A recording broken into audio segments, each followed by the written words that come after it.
Several years ago, really felt like the Lord was calling us into full-time ministry, but really didn't see how that was possible. We always saw ourselves teaching, bringing the gospel, teaching scripture. I wanted to do pastoral ministry.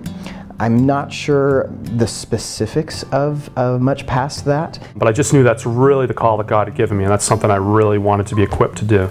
We looked at a couple of schools, and we had to cut one of the schools that we were looking at off the list because it didn't offer anything. It did seem insurmountable financially. We had no money going into it per se to pay for it ourselves, but yet we knew that this is what God was calling us to. So it was totally a step of faith. I was currently living as a missionary, as a campus missionary, so I had no savings to speak of, and I knew that grad school was a little on the expensive side. So finances was definitely a big question.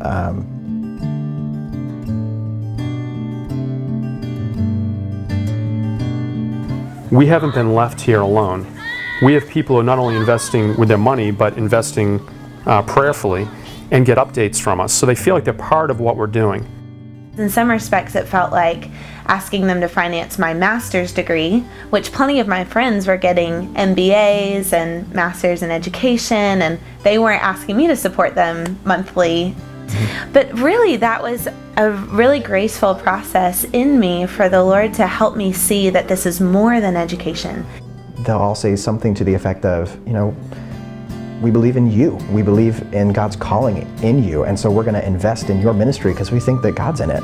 Kind of a personal family crisis that my family was having, and I was able to call people up and say, "Can you pray for me?" And yeah, that was huge. That was a real big thing to have people that we could turn to and say, "Yeah, I need your prayer right now for my family and for my life." If I don't ask folks to help me out in what God's doing in my life, they don't have the opportunity to. And I understand how that sounds a little bit in our culture, like, okay, that sounds like a little bit of a line, but it is true. People are blessed because they feel like they are being obedient with their resources by helping the Trudells go to seminary. You really are adding people to your family, and we treat each other as such. You know, I love my support team members, and they are invaluable to my life. You know, even if it wasn't a scholarship, even if they didn't get money, I just wanted to have my team kind of coming around and praying for me. There was such a sense of being enveloped by what the partnership had set up that it allowed people to come alongside us. If you want to go into ministry, what better way to prepare yourself than to begin to think about, you know, partnering with people and realizing that this is bigger than just me getting an education. We are part of something larger, a larger group of folks. We're doing our part and they're doing their part. It might sound too simple, but that really is it.